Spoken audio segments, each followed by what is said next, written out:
Bonjour Lou Wolff. Bonjour. Merci d'avoir accepté notre invitation. Alors, au programme de notre échange ce matin, il y a deux sujets. Il y a l'indice des prix, donc directement notre pouvoir d'achat, que vous avez publié avec les données du mois d'octobre il y a quelques jours. Et puis, ce que vous avez publié hier sur l'évolution du PIB de Mayotte pour l'année 2020.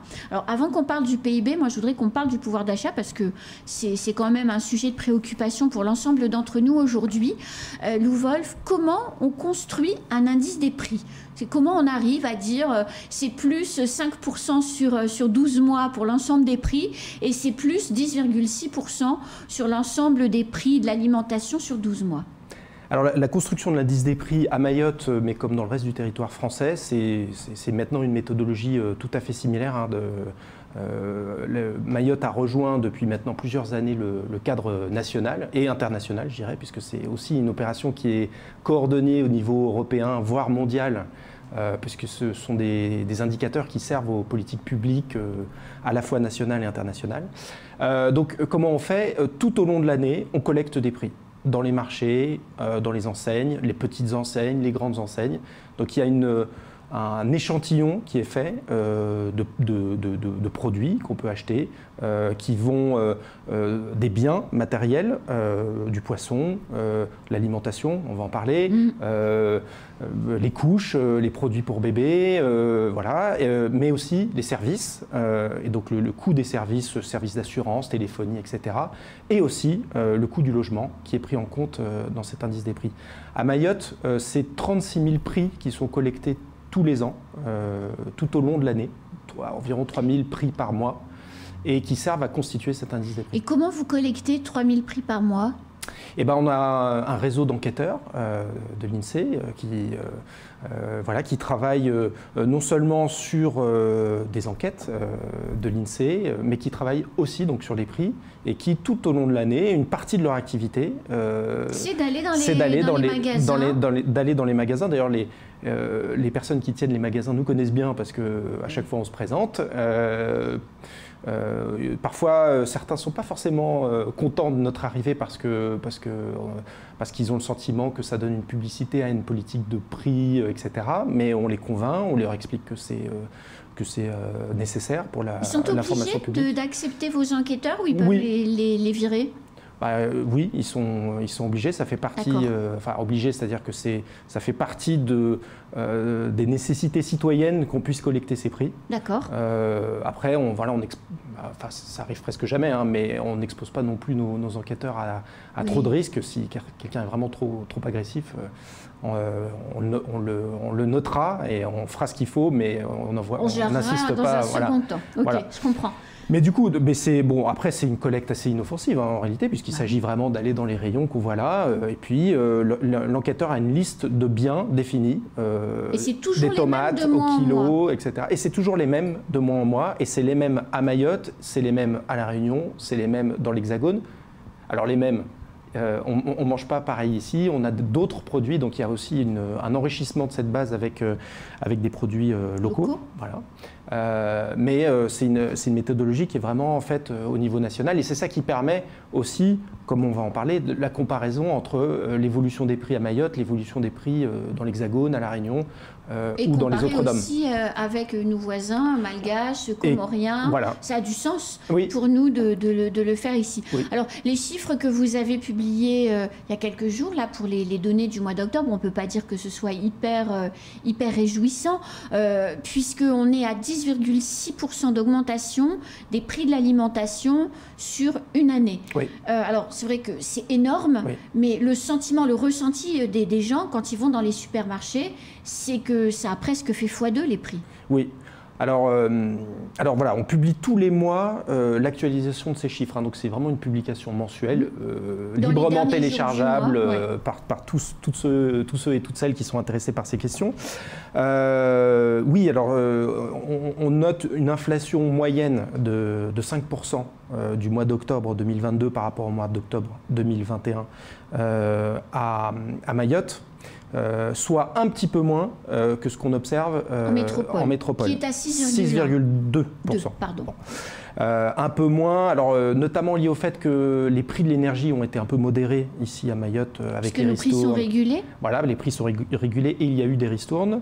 Bon, la grande question, c'est que ces ristournes ont depuis été levées, donc on peut s'attendre à ce qu'il y ait un effet, y compris de ces augmentations dans les mois qui viennent là, à Mayotte.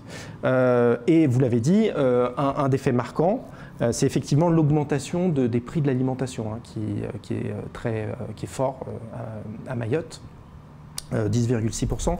Alors il y a la question du ressenti, c'est une question très importante, hein, parce que effectivement il y a ce que nous publions et puis il y a ce que les personnes, ce qu'on vit, voilà, ce qu'on vit tous, vous, moi et les personnes qui nous écoutent aujourd'hui. Et il peut y avoir évidemment un différentiel. Alors ça peut s'expliquer par plusieurs raisons. Alors d'abord le fait qu'on ne consomme pas tous de la même façon. Là c'est des moyennes et donc selon ce qu'on consomme, c'est plus ou c'est moins. C'est plus ou c'est moins. En ce moment, typiquement, il y a une inflation très très forte sur tous les prix importés en particulier. Donc si on consomme beaucoup de produits importés, on le ressent plus durement, potentiellement plus durement que sur les produits non importés, mais qui connaissent aussi une augmentation. Dans votre indice des prix d'alimentation, vous segmentez, puisque vous parlez des prix céréaliers, vous en parlez parce que ce sont eux qui augmentent le plus en ce moment. C'est vrai que dans les années précédentes, vous en parliez moins.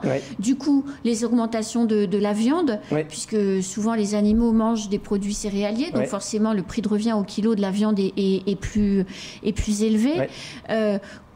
Alors que, pardon, je vous coupe, mais par exemple le poisson a assez peu augmenté à Mayotte. Et c'est typiquement un produit qu'on importe moins ici que les céréales et que la viande, enfin la viande peut être produite sur place, mais comme vous le dites, il y a un coût des intrants qui a beaucoup augmenté. Alors, comment on peut utiliser cet indice des prix pour que le ressenti sur la note au final soit moins élevé? Est-ce qu'il y a une méthode qui existe pour utiliser l'indice des prix?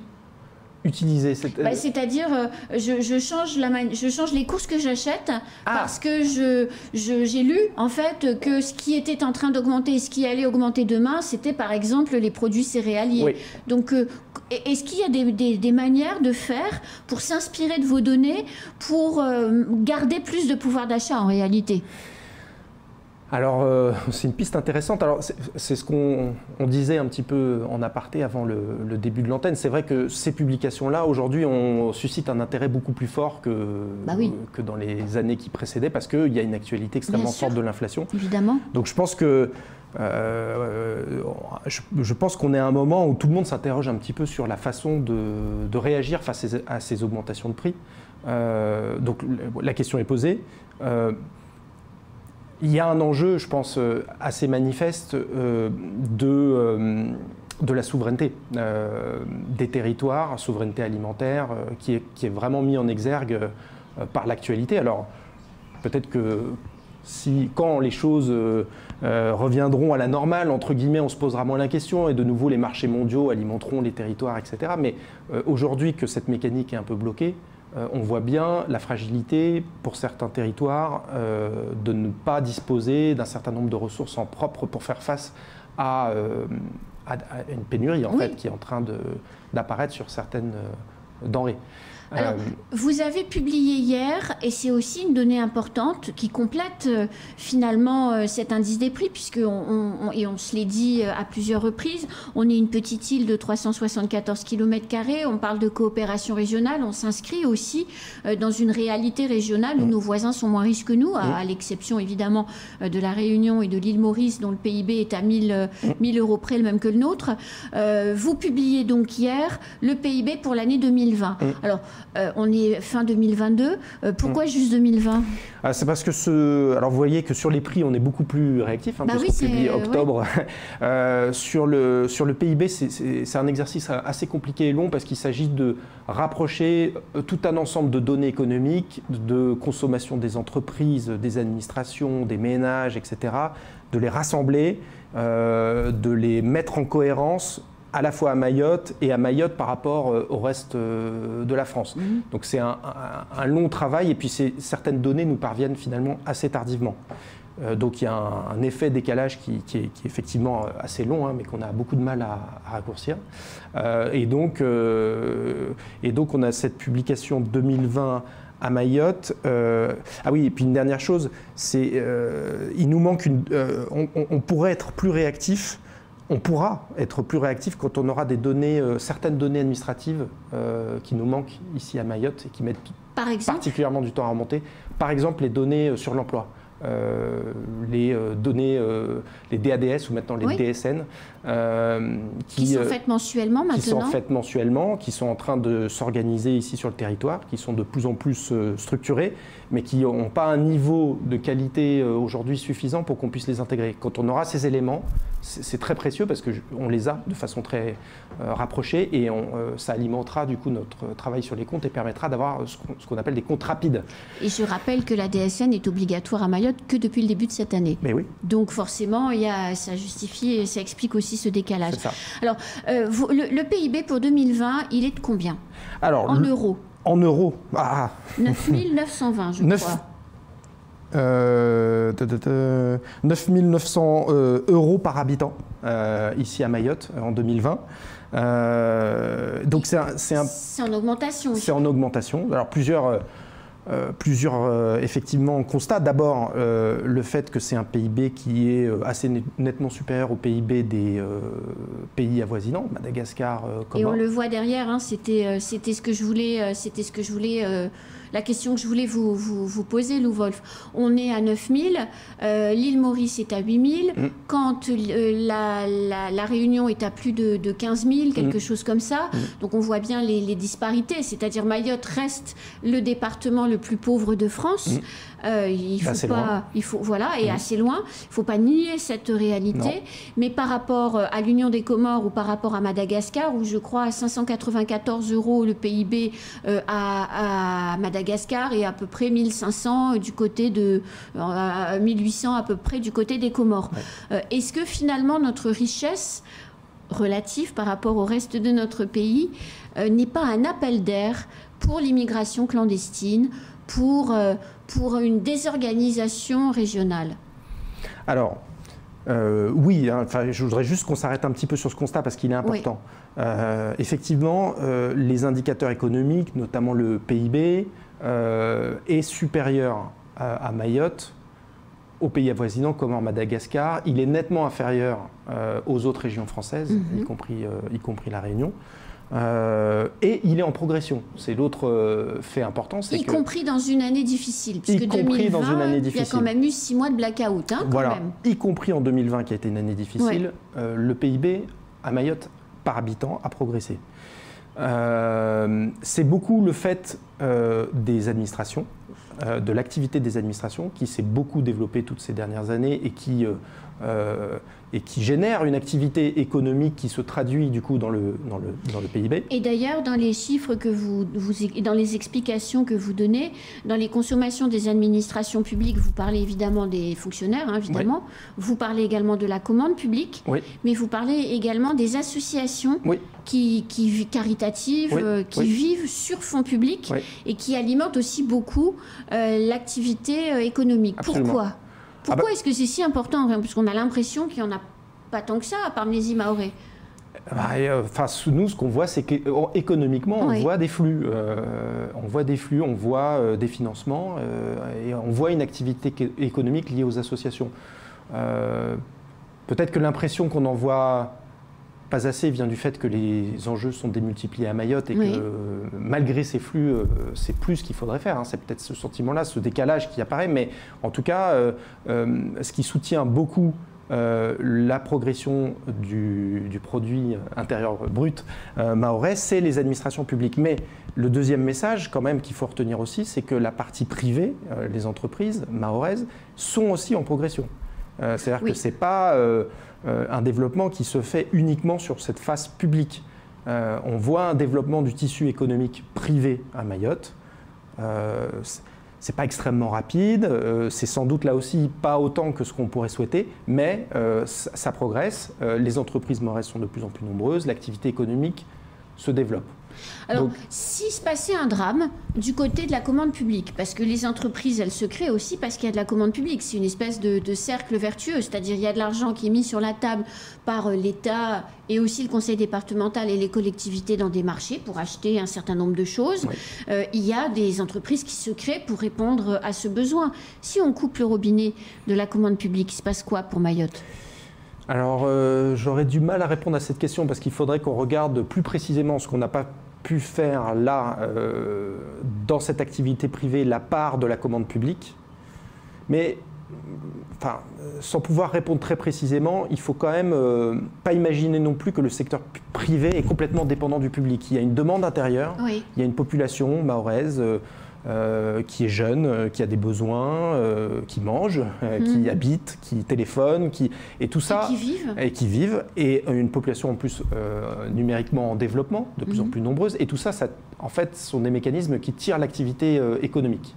Donc ça fait partie de l'augmentation. Mais après, je reviens à votre question, parce que du coup, c'était la question de l'appel d'air. C'est sûr qu'il y a un différentiel très important qui donc, se manifeste entre Mayotte et les pays voisins. Et il est certain que ça peut être un des motifs qui motive des migrations. Une envie d'un meilleur destin, etc. Alors, et ce sera ma dernière question, parce que le temps tourne. 9 900 € de PIB par habitant. Comment ça se situe, enfin, comment ça se décortique, ces 9 900 € à l'intérieur du territoire? Parce que c'est une moyenne qui est lissée sur tout le monde, mais ça veut dire qu'il y a des gens plus pauvres, des gens plus riches. Comment ça évolue? Est-ce que tout le monde devient plus riche? Alors non, ça c'est un vrai sujet qui peut aussi être qui doit être pris en considération. On observe plutôt une augmentation des inégalités à Mayotte.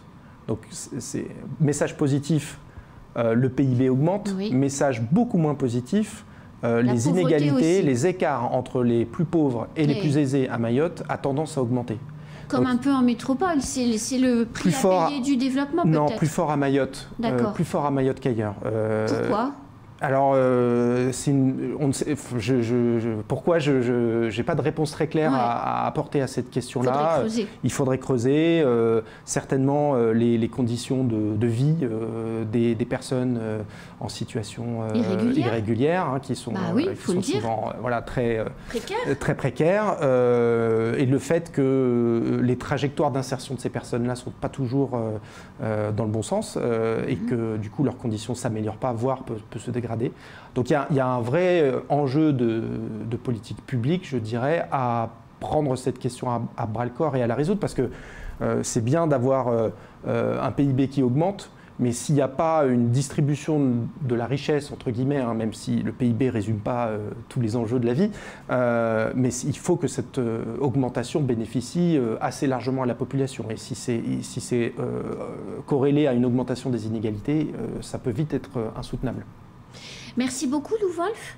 Votre prochain séjour, vous revenez avec plaisir pour continuer à nous expliquer les choses, parce que c'est important, ces explications que vous nous faites. On voit les chiffres, on voit les données, on voit ce qu'on peut en faire et on comprend mieux le rôle de votre institution qui dépend du ministère des Finances. Absolument, mais nous sommes une direction indépendante du ministère des Finances. Nous ne dépendons pas du ministère des Finances. C'est cette nuance sémantique. Ah mais c'est important. Pourquoi ?